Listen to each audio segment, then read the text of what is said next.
What is up, guys? Today I'm going to compare NTE and Endfield, the two massive open world gacha games that have released in 2026. January for Endfield and April for NTE. Both of these released at the end of the month. Endfield was January 22nd, NTE at April 29th. So they're 3 months apart. And today I want to compare these two games in terms of overall social media relevancy, free-to-play friendliness, generosity, launch rewards, combat-wise, and also just overall game health and perception. And I'm gonna try to make a guess on which game would dominate the second half or the rest of 2026 and maybe in the future. So I have played both NTE and Endfield for a quite substantial amount. Maybe NTE not quite finished the entire game yet, since NTE is only at its first version, and we're still level 60 and appraisal level 4. Still going to take a while.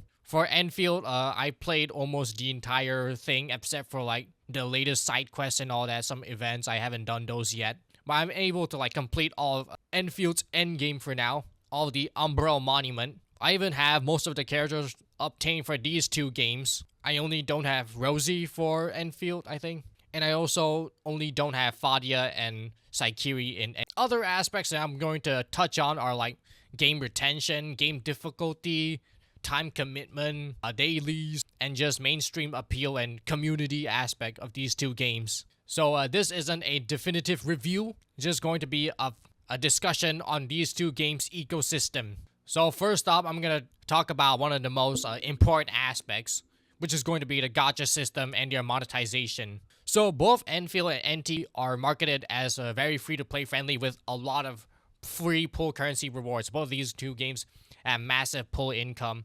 For NTE, it was they said it was 400. Endfield, I already forgot how much was it, but it's definitely a lot too.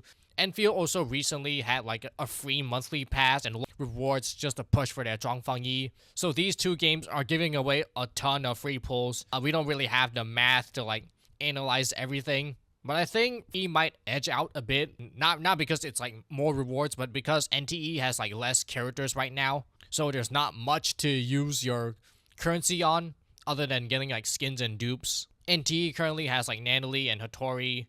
Endfield has a few already. So right now, it feels has more pull income currency compared to Endfield, but that's just a recency bias thing.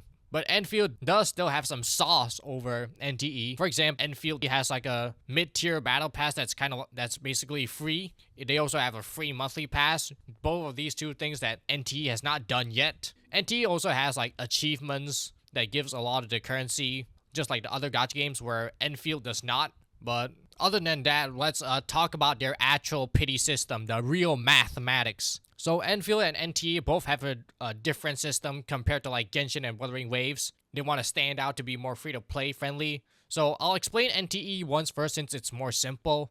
NTE is basically just Genshin with 160 per pull, and then 90 at hard pities, and then 70 at soft pity. The only difference is that it does not have 50-50 at all, just no 50-50. It's basically always guaranteed. That's the major selling point.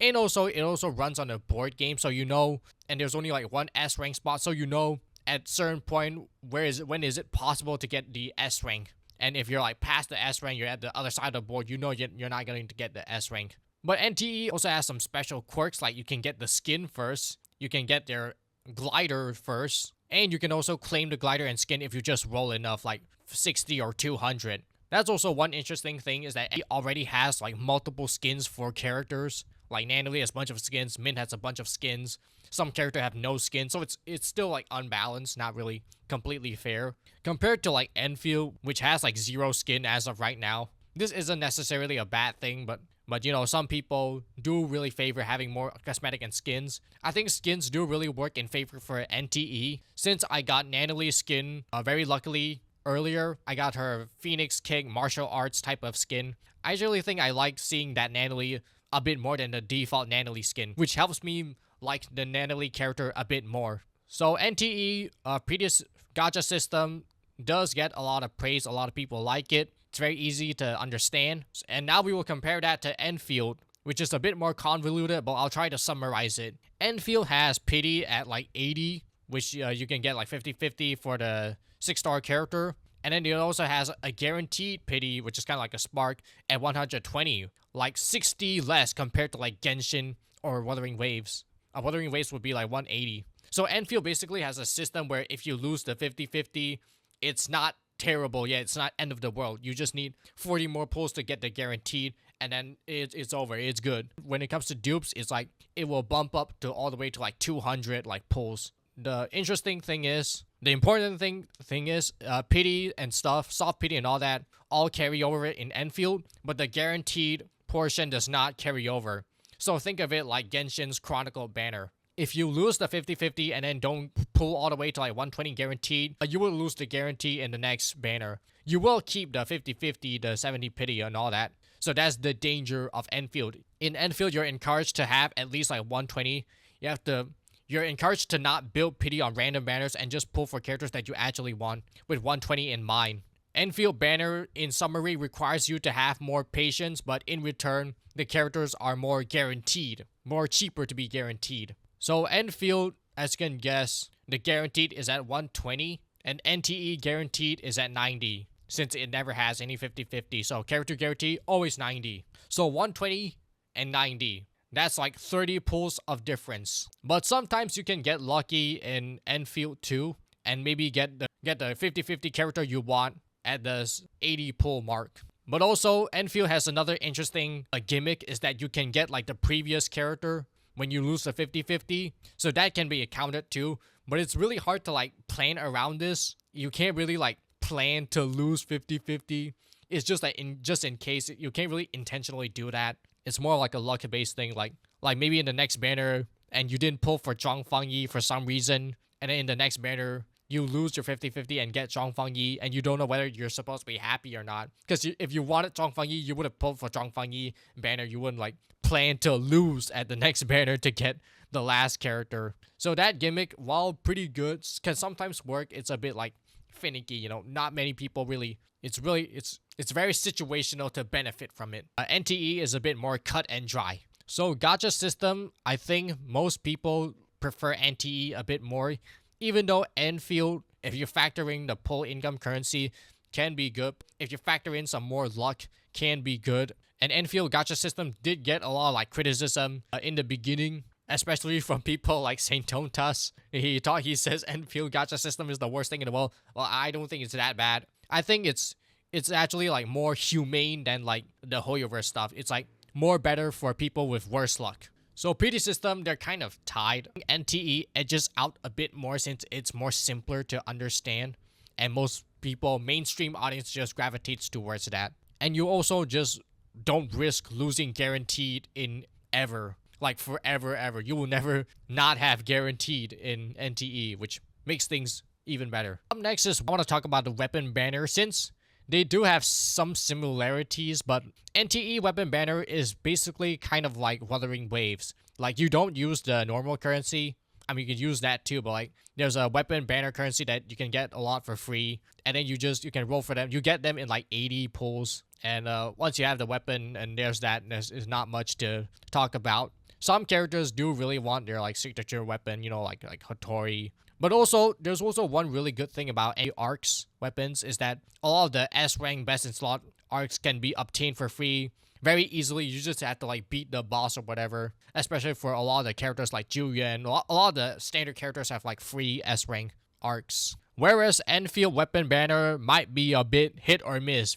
Enfield weapon banner system experience is very up and down, I would say. So Endfield weapon banner system, if you don't know, you also have a dedicated currency, but you only get these arsenal tickets if you pull a lot in the character banner. So the more you pull in the character banner, the more weapon banner currency you get. And I think I talked about this a lot in a previous video, but like the problem is if you get too lucky in the character banner, you won't get enough like weapon tickets to roll for the weapon. So when you're lucky in the character banner, you're unlucky in the weapon banner.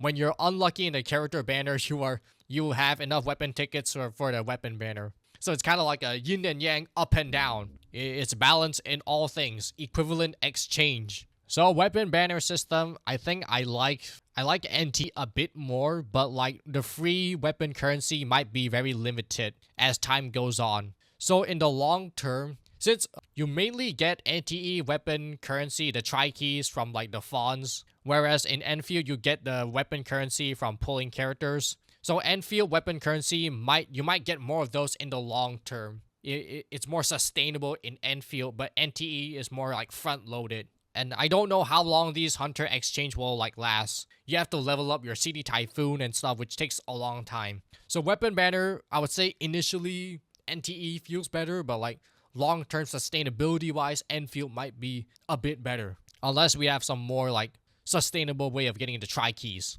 So weapon banner out of the way, let's talk about dupes. Both NT and Enfield has a special gimmick when it comes to dupes. Okay, not really gimmick, but like Enfield does not have much gimmick with dupes. Enfield thing with dupes is that the dupes are not very important. The dupes are not impactful. That's how they make the game more free-to-play friendly, depending on your perspective. So it's good. So Enfield is better for like free-to-play players that the dupes aren't like usually are not important. They do very basic buffs like, 15 more strength, 20% more effect radius, 10% more damage or whatever like that. You can still wail on the characters. It's just that wailing does not equal meta in Enfield, which is an okay balance. NTE is a bit different. NTE potentials, it's called potentials in NTE, and potentials in NTE can be quite amazing. But the good part is that you can choose which potentials you want to activate, and you can even turn them off too for like free-to-play showcases. The good thing for NTE is like maybe the characters have like 1 or 2 good potential and the rest are just okay. You can just pick those 2 and just ignore the rest. It's not like Hoyoverse where you need to go to like C2 or C4 or C6.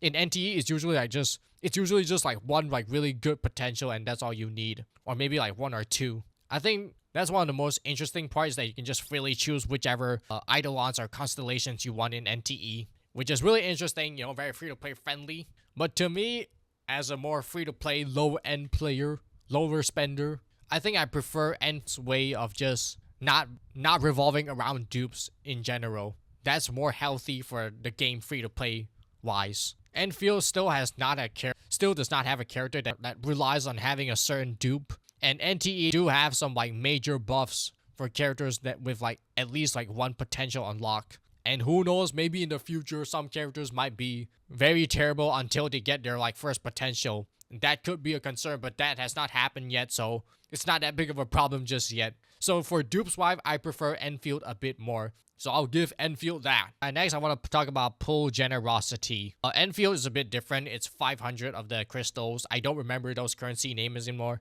Or barrels, yeah, that's right. I think right now, if you're considered from launch until now, I think, well, Enfield has been out for longer, so there's going to be more pull rewards if you just start the game right now. But NTE also has a lot of pulls. If you play the game, you'll automatically just get a bunch of pulls. But from what I can analyze is that NTE might give a bit more pulls because it is a new game. It is a completely new IP entering the market, whereas Enfield has the association with Arknights, which is already a very established IP in the gacha games community.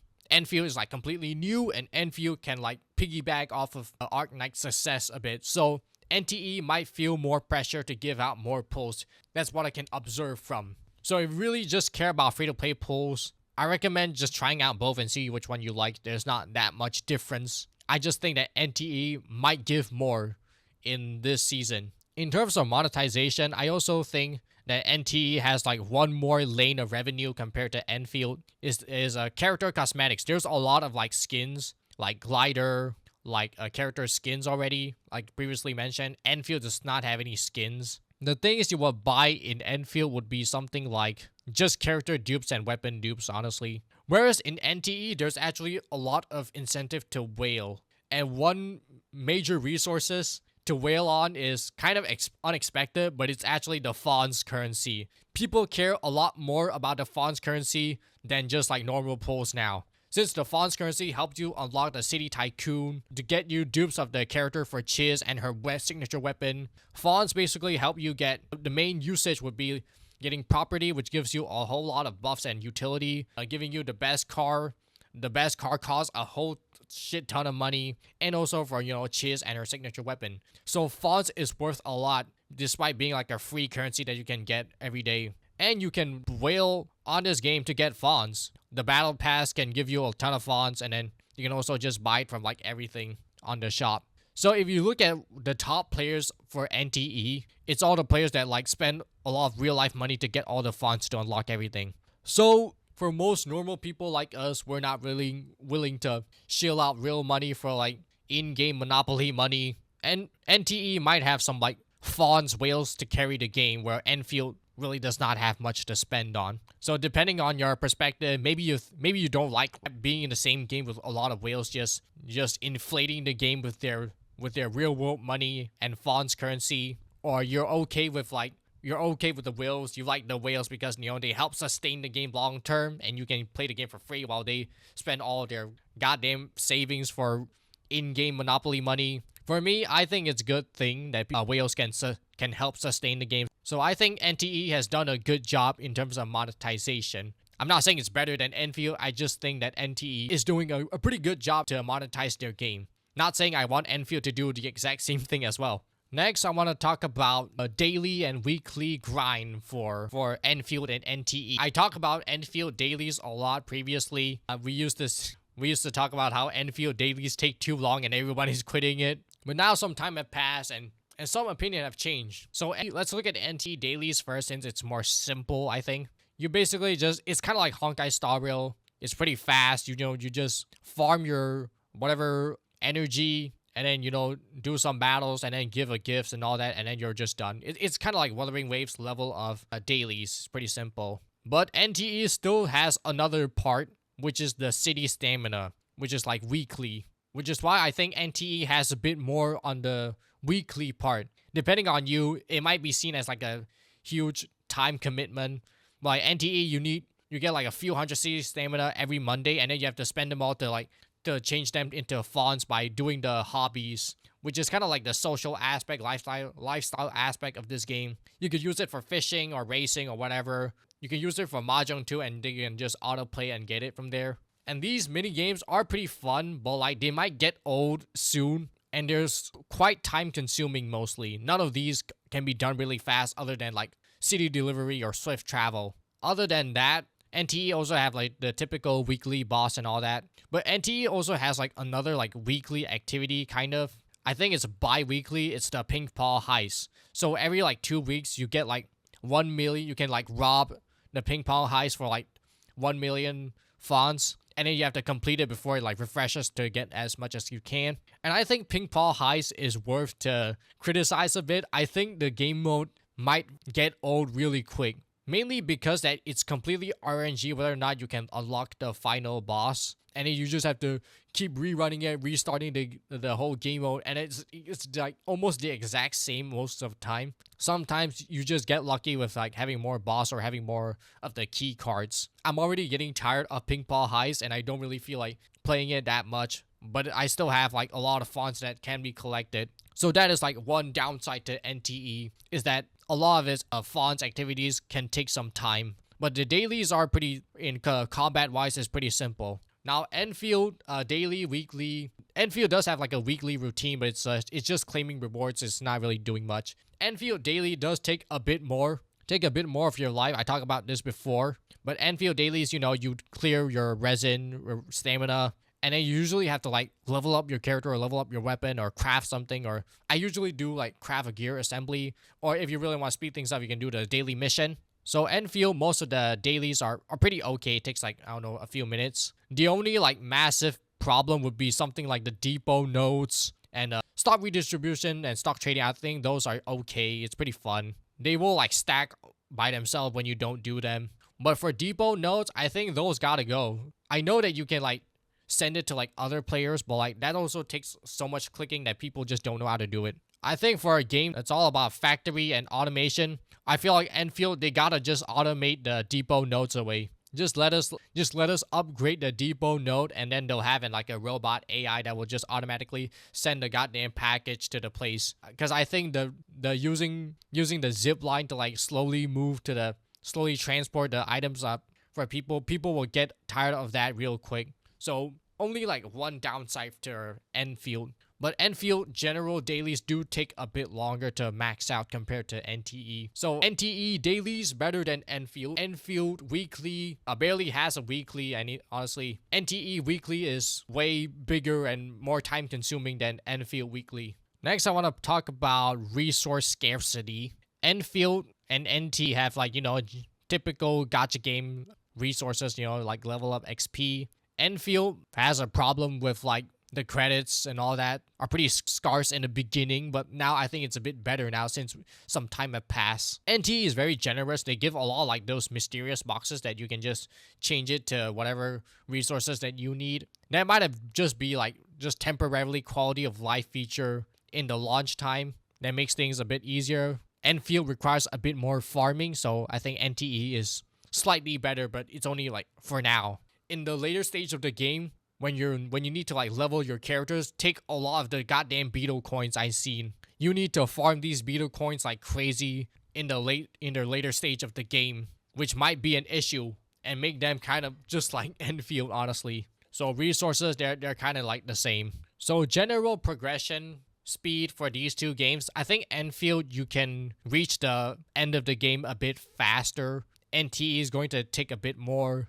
You're going to take a bit more waiting. There's a lot of like level capping, and then you have to do all those like side quests, which takes a lot of time. The good thing is you can skip everything, but like all the side quests, you still have to manually go to the map and then go find them and then do all the anomalies and all that. Next, I want to pause from a gacha system, free-to-play friendliness and all that, and briefly talk about the combat. I won't talk too much, but Enfield and NTE combat quite different. NTE combat is kind of like Wuthering Waves. Enfield combat is more unique a bit. Enfield you have like 4 characters and controlled by AI. I think both are okay. I feel like Enfield combat team comp is like easier, but NTE combat animations look a bit better.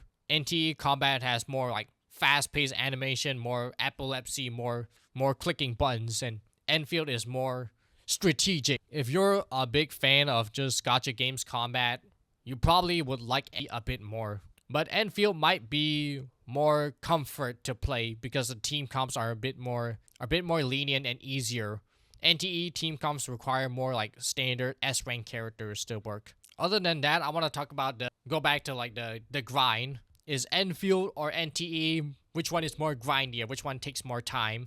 I think Enfield is a bit more grindier, especially in the beginning with the factory and all that. But once you finish most of the factory, it's pretty chill, pretty okay. Now NTE, you can progress really fast by just skipping everything. The only like major like time sink would be something like the anomalies, like lonely player or like hospital. A lot of like side missions that take really long. I recommend just looking up a walkthrough and skipping most of them, since you can do that if you value your time. But for now, I think NTE wins out slightly when it comes to a time commitment. Lastly, I want to talk about the end game for both games. So Enfield end game is like, it's kind of like just a normal target boss, but they do have like a new end game mode that's coming out soon, but it's not here yet. Contingency contract. So we'll just have to wait and see. Whereas NTE endgame is kind of like Spiral Abyss. It's like 3-star, 3-star, 3-star. I think NTE endgame is harder because the team comp requires a bit more investment for now. So endgame wise, for now I would give it to NTE, but like in the future, Enfield might be better, which we don't know how fast is the future coming yet. We don't know if it's coming out in the next version, but they do already tease it, so hopefully it's in the next version. So other than that, I want to quickly talk about which game got more social media buzz at the moment. And my analysis is this: NTE is generating a lot of buzz right now. It's more relevant, but Enfield might outlast NTE by a bit. NTE might be more sustainable in the long term because it has good reputation with Arknights. And as you know, Arknights is still pretty popular even till this day. Whereas NTE is more like just newly released bias, and they already have some reputation issue. NTE is expected to be, I would expect it to be like relevant for like at least 1 or 2 months. We don't know if it's going to like quickly fall off or not, but we'll just have to see. But I wouldn't be too surprised if the game kind of does fall off. And if you think like that, it might be better to invest your time to just play Enfield instead. But right now we'll pay attention to NTE and see if the community will like grow and will they have like sustainable audience I think that's would be the important part. One more thing I want to talk about would be like the metric. Some of the metric. I don't really like this, but like if you look at the Google trend, Enfield launch is actually higher than like NTE launch. And right now NTE is just floating above Enfield for now because of recency. But you know, as time goes on, we'll see which game outlasts which. And also for revenue, we don't have numbers for this yet. We have to wait until like June. Enfield is still performing quite good, just like steadily declining a bit month after month after it releases. And then in the next one, we'll see NTE's revenue for like the character for Nannily and Hotori. It's probably going to be pretty big, but I want to see how does NTE fare against like Genshin and Honkai Star Rail in the next month.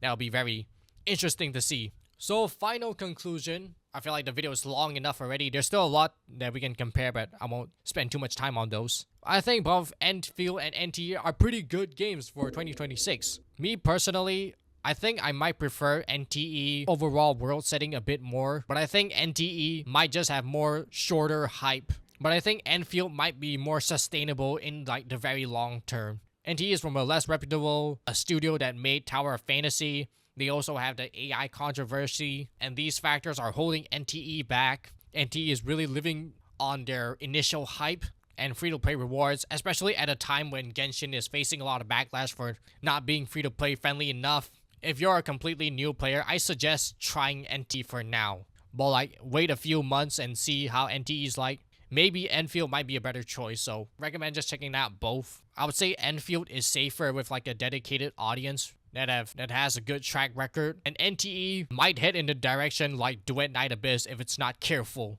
So let me know in the comments which game y'all like better, and I'll see y'all next time.